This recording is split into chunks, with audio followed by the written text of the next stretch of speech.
பாகம் 7. தேவனோடும் அவருடைய குமாரனோடும் உள்ள ஐக்கியம்.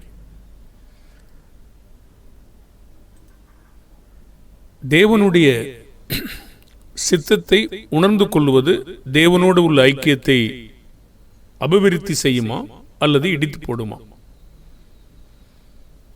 எந்த கருத்தில் தேவனுடைய சித்தத்தை நாம் உணர்ந்து கொள்ள வேண்டும் என்று பிதாவானவர் எதிர்பார்க்கிறார்? குறிப்பாக 1 கொரிந்தியர் 12:12 எப்படி எனில் சரீரம் ஒன்று,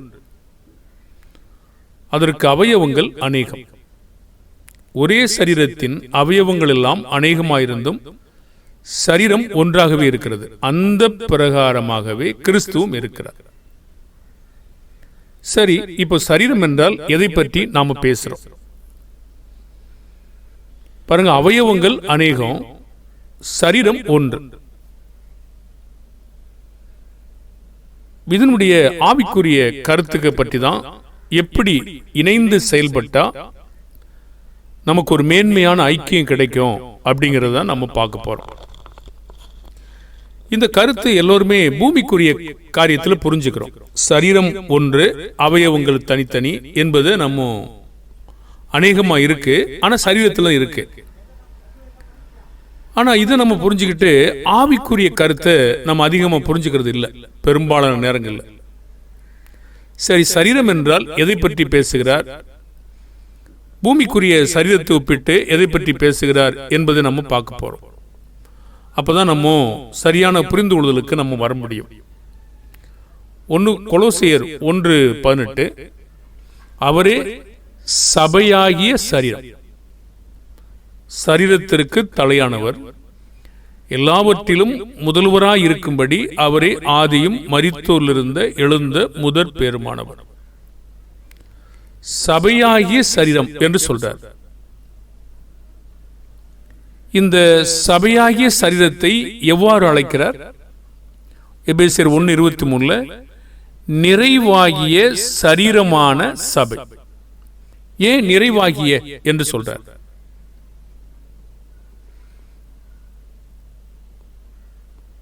அனந்த ஞானமானது சபையில தான் வெளிப்படுத்தப்படுது. சபையிலே கிறிஸ்து இயேசு மூலமாய் சதாகாலங்களிலும் மகிமை உண்டாக்குது. சபைக்காக ரத்தம் சிந்தி இருக்கிறார். சபையிலே நியாய தீர்ப்பு துவங்குகிறது. சபையாகிய ராஜ்யம் என்று அழைக்கிறார். இந்த சபையிலே இருக்கக்கூடிய ஆசீர்வாதங்களும் இருக்கிறது. இது சரீரம் என்று அழைக்கிறார். நிறைவாகிய சரீரமான சபை என்று அழைக்கிறார். பழைய ஏற்பாட்டு நாட்களில் பூமிக்குரிய வகையில் தேவனுக்கு ஒரு பலி செலுத்துவதற்கு எப்படிப்பட்ட மிருகம் வேணும்? பழுதற்ற, அதுக்கு காரணமாக உத்தமமான. இயேசு கிறிஸ்து எப்படிப்பட்ட பலியா இருக்காரு? பழுதற்ற பலி. சிலங்களை இயேசு கிறிஸ்து தன்னை பற்றி என்ன சொல்றாரு? ஆலயமாகிய தம்முடைய சரீரத்தை குறித்து. பாருங்களாம், பதில் சொல்லல, நான் சொல்லிட்டு இருக்கேன்.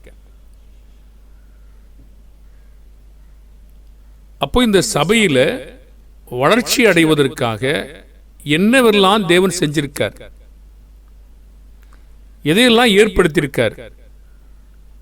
எபேசியர் 1:23 படிப்போம் என்றால், எல்லாவற்றையும் எல்லாவற்றாலும் நிரப்புகிறவருடைய நிறைவாகிய சரீரமான சபைக்கு அவரை எல்லாவற்றுக்கு மேலாக தலையாக தந்தருளினார். நிறைவாகிய சரீரமான சபைன்னா என்ன? அப்போஸ்தலனாகிய பவுல் குறைவாய் இருக்கிறவைகளை ஒழுங்குபடுத்தும்படிக்கு மூப்பர்களை ஏற்படுத்தும்படி சொல்லியிருந்தாங்க. சபைக்கு குறைவானதை மாம்சத்தில் நிறைவேற்றுகிறதாக சொல்றார். இப்போ சபையானது நிறைவாகிய சரீரமான சபை என்று சொல்லப்படுகிறது. இப்போ நான் வசனங்களை தான் காட்டுறேன். கொலோசியர் 2:9 தேவத்துவத்தின் பரிபூரணமெல்லாம் யாருக்குள் வாசமாயிருக்கிறது? எதன் வழியாக வாசமாயிருக்கிறது? ஏனென்றால் தேவத்துவத்தின் பரிபூரணமெல்லாம் சரீர பிரகாரமாக அவருக்குள் வாசமாயிருக்கிறது. எந்த சரீரம் அப்படின்னு நான் இப்ப சொல்லலைங்க. நீங்க புரிஞ்சுக்கிட்டீங்கன்னா அது உங்க கோணம்.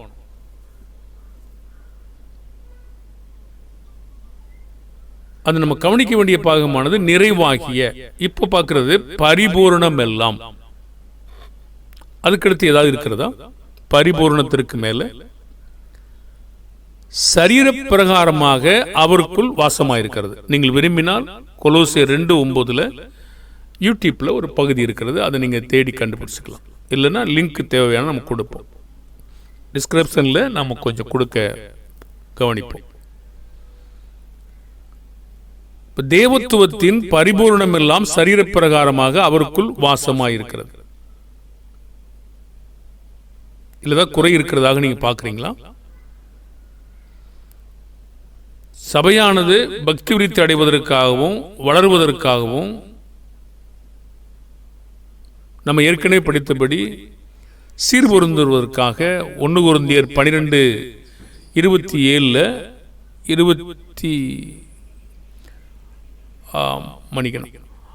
எபேசியர் 4:12 பரிசுத்தவான்கள் சீறு பொருந்தும் பொருட்டு சுவிசேஷத்தின் ஊழியத்தின் வேலைக்காக சரீரமாகிய சபையானது பக்தி விருத்தி அடைவதற்காக அப்படி சொல்லி சிலர் ஏற்படுத்திருக்கிறா சொல்றா இல்லையா? ஆர்டரா சொல்றா இல்லையா? இப்ப நிறைவடைவதற்காக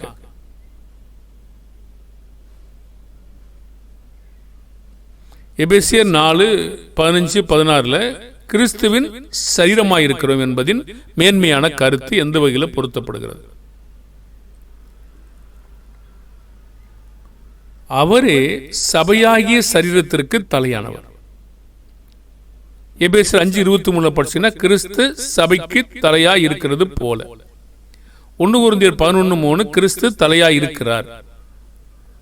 அப்ப எந்த கருத்துல பொருத்தப்படுதுன்னா தலை என்ற கருத்தில் பொருத்தப்படுகிறது. நம்ம என்ன பார்த்து வந்தோம்? நிறைவாகிய சரீரமான சபை, பரிபூரணம். அப்போ நாம வளர்ச்சி அடையணும் அல்லது ஐக்கியமா இருக்கணும்னா வேறு வழி எங்கேயாவது இருக்கிறதா? எபேசியர் 4:15 அன்புடன் சத்தியத்தை கை கொண்டு தலையாகிய கிறிஸ்துவுக்குள் எல்லாவற்றிலும் நாம் என்ன செய்யணும்? வளரணும். அங்கதான் நிறைவு இருக்கிறது. நாம வளரணும், ஆனா சபையில நிறைவு இருக்கிறது.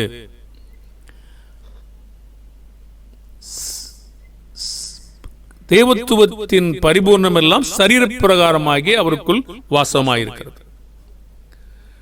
நிறைவாகிய சரீரமான சபைக்கு இப்ப நிறைஞ்சிருந்தா நாம் என்ன வளரணும்? சபைன்னா யார்? நாம தானே. தலை யாரு? கிறிஸ்து. எல்லாம் எங்கிருந்து வரணும்? தலையிலிருந்து. நாம வளர்ச்சியை அடையணும்னா, அவரோடு உள்ள குமாரனோடு ஐக்கியத்தில் தொடர்பு வைக்கணும்னா தலையில பற்றி கொண்டுதான் வளரணும், அன்புடன். இது எப்படி கொடுத்திருக்காரு பாருங்க. எபேசியர் 4:16 அவராலே சரீரம் முழுவதும் அதற்கு உதவியாயிருக்கிற, அவராலே சரீரம் முழுவதும் அதற்கு உதவியாயிருக்கிற சகல கணுக்களினாலும் இசைவாய் இணைக்கப்பட்டு கூட்டி இணைக்கப்பட்டு ஒவ்வொரு அவயவும் தன் தன் அளவுக்கு தக்கதாய் கிரியை செய்கிறபடியே அது அன்பினாலே தனக்கு பக்தி விருத்தியை உண்டாக்குறதுக்கு எதுவாய் சரீர வளர்ச்சியை உண்டாக்குறது.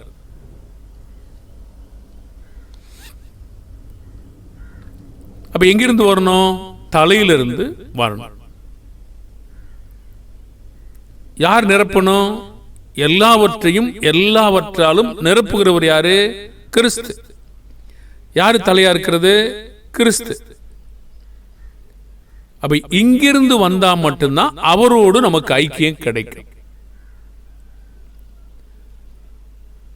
எல்லா மனுஷங்களும் மற்ற 7ஆம் அதிகாரம் 21 சில வசனங்களை வாசிக்கும் போது கர்த்தாவே கர்த்தாவே என்று அநேகர் சொல்றாங்க, ஆனா சொன்னபடி செய்யலை. அப்ப தலையிலிருந்து அது வருதா? எங்கிருந்து வரணுமோ, எங்கிருந்து நிறைவு இருக்கிறதோ அங்கிருந்து வருதா? பாருங்க, அங்கிருந்து வரல. அப்ப கையாவது காலாவது இடர்கள் உண்டாக்கினால் தரித்து போடுன்றார். அப்ப ஒவ்வொரு அவயங்களுக்கு செயல்பாடு எங்கிருந்து வரணும்? தலையில இருந்து. ஏன் தலையை வெட்டி போடுன்னு சொல்லல?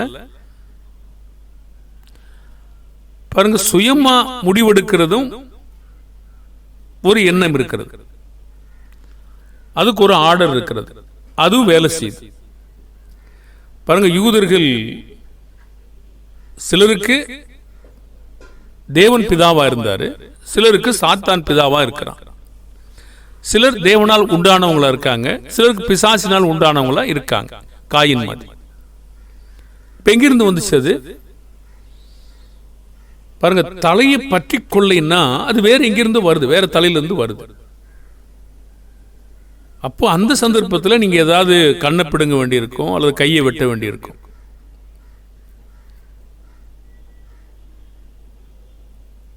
இப்ப தீமை செய்வதற்கு பிதா வேற ஒருத்தரா இருக்காங்க. இயக்கம் அது தலையை போன்ற காரணம். பாருங்க, இப்படிதான் நீங்க பார்க்கும்போது ஒரு வித்தியாசத்தை ஏற்படுத்துது. அப்போ சுயமா செய்கிற பொழுது தலையில் அங்கிருந்து இல்லை. இப்ப எந்த அர்த்தத்தில் நம்ம அவரோடு ஐக்கியமா இருக்கணும்னா என்ன, நம்முடைய உணர்ந்து கொள்ளுதல் எப்படி இருக்கணும்? நாமோ நம்முடையவங்கள் அல்ல என்று முதலாவது புரிஞ்சுக்கணும். ஆனால் அப்படி செய்யறது இல்லை. நானே யோசிக்கிறேன், நானே எல்லாத்தையும் செய்கிறேன், தலையிலிருந்து வரல. ஆனால் நம்முடைய உணர்ந்து கொள்ளுதல் தவறாக இருக்கிறது. 1 கொரிந்தியர் 6:19-20 உங்கள் சரீரமானது நீங்கள் தேவனாலே பெற்றும் உங்களில் தங்கியும் இருக்கிற பரிசுத்த ஆவியினுடைய ஆலயமா இருக்கிறது என்றும் நீங்கள் உங்களுடையவள் அல்லவென்றும் அறியீர்களாம். பாருங்க, ஒரு சரீரத்தில் இல்லைங்க, உங்கள் சரீரமானது தெளிவுபடுத்துறார். எந்த அர்த்தத்தில்னா நாமும் நம்முடையவங்கள் அல்ல.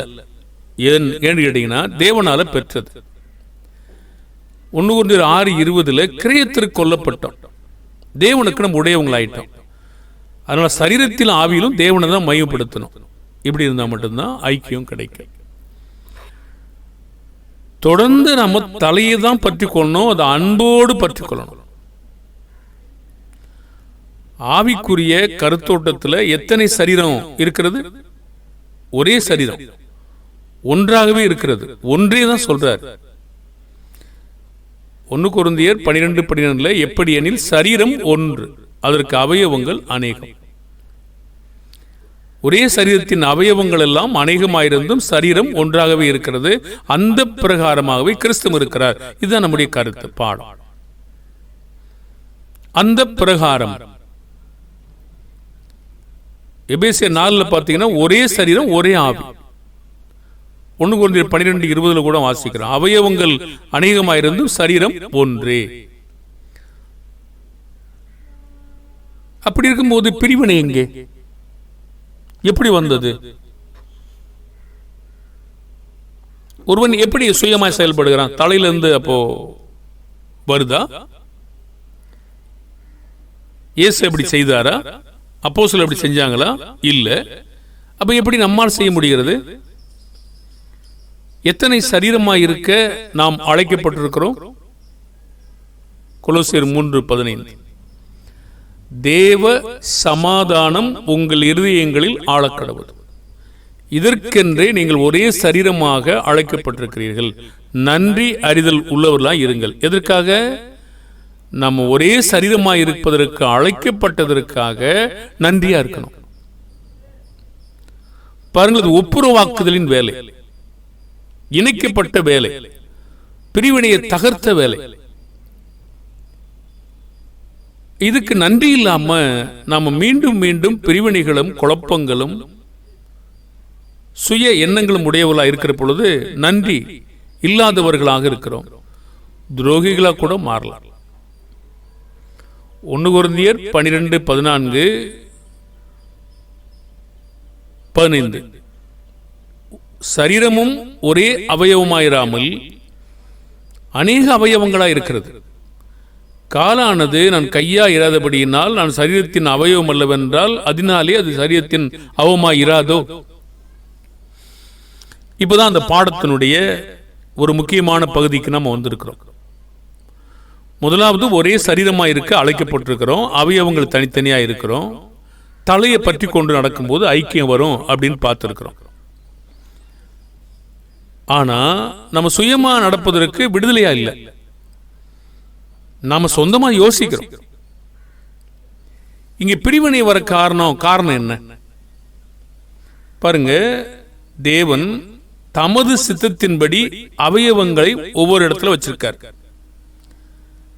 இப்போ இந்த அவயவங்கள் என்ன பேசுதுன்னு கேட்டீங்கன்னா, காலானது நான் கையா இராதபடியினால் நான் சரீரத்தின் அவயவம் அல்லவென்றால் அதனால் அது சரீரத்தின் அவயமாய் இராதோ என்று கேட்கிறார். பொறாம வந்துருச்சா? போட்டி வந்துருச்சா? இதெல்லாம் எதனால வந்துச்சு? தேவனுடைய சித்தத்தை உணர்ந்து கொள்ளாததினாலே. நாம் ஆரம்பத்தில் ஒரு கேள்வி கேட்டோம். என்ன கேட்டோம்? தேவனுடைய சித்தத்தை உணர்ந்து கொள்வது தேவனோடு உள்ள ஐக்கியத்தை அபிவிருத்தி செய்யுமா, இழித்து போடுமா? அபிவிருத்தி செய்யும். எந்த கருத்துல தேவனுடைய சித்தத்தை நாம உணர்ந்து கொள்ள வேண்டும் என்று பிதாவானவர் எதிர்பார்க்கிறாரு? இதுதான் பாடம். அப்போ இங்கே என்ன வந்துச்சு கேட்டீங்கன்னா, தேவன் என்னை காலா வச்சிருக்கார். எங்கே? சபையில அவயவம் ஒரே சரீரத்தில் வச்சிருக்கார். நான் என்னை காலா இருக்க, நான் கையா இல்லாதனால செயல்பட மாட்டேன் அப்படின்னு சொன்னதற்காக அவயவமா இல்லாம போகுமா? நீங்க செயல்படாம இருப்பீங்களா? தேவன் அந்த அவயவத்தை இங்க வச்சிருக்கும் போது, செயல்படணும்னு வைத்திருக்கும் போது செயல்படாம இருப்பது என்பது பாவமா? பாவம் இல்லையா? கால் நடக்க மாட்டேன் அப்படின்னு அடம்பிடிக்கலாமா? அப்படியானால் இந்த காலு இந்த கையை மேன்மையா என்னது? நான் ஒரு அற்பம் யோசிக்குது, நான் அதனால அங்க வரமாட்டேன், நீ அவனை வச்சு அப்படி வச்சிருக்கேன்னு சொல்லுது. இந்த விதமான சபையில பிரச்சனை இருக்கிறதா? இங்கு இருந்ததா?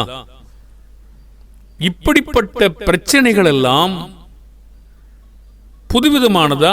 ஆரம்பம் தொடங்கி இதே பிரச்சனை இருக்கிறதா? அன்பான தேவனுடைய பிள்ளைகளே, இந்த விதமான காரியங்கள் யூதர்களை இயேசு அழைத்த பொழுது, மன்னிக்கணும், புறஜாதிகளை இயேசு உள்ளே கொண்டு வந்த போது யூதர்களுக்கு என்ன ஆச்சு? இயேசு வந்தபோது யூதர்களுக்கு என்னாச்சு? பவுல் வந்தபோது அவங்களுக்கு என்னாச்சு? பொறாமை.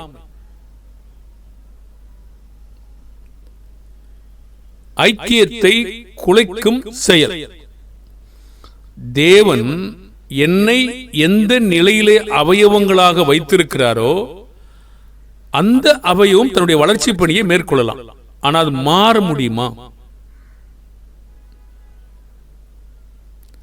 கால் போய் நான் கையா வந்துட முடியுமா? தேவன் என்னை ஒரு பாத்திரத்தை கனத்திற்கும் கனவீனத்திற்கும் வைத்திருக்கலாம். குயவன் இந்த வேலையை செய்திருக்கார். இப்ப தேவன் எனக்கு செபிக்கும்படி ஒரு வாய்ப்பை தந்திருக்கிறார், அது எனக்கு தெரியுது. பாடும்படி சில காரியங்களை செய்திருக்கிறார், பிரசங்கிக்கும்படி செஞ்சிருக்கிறார்.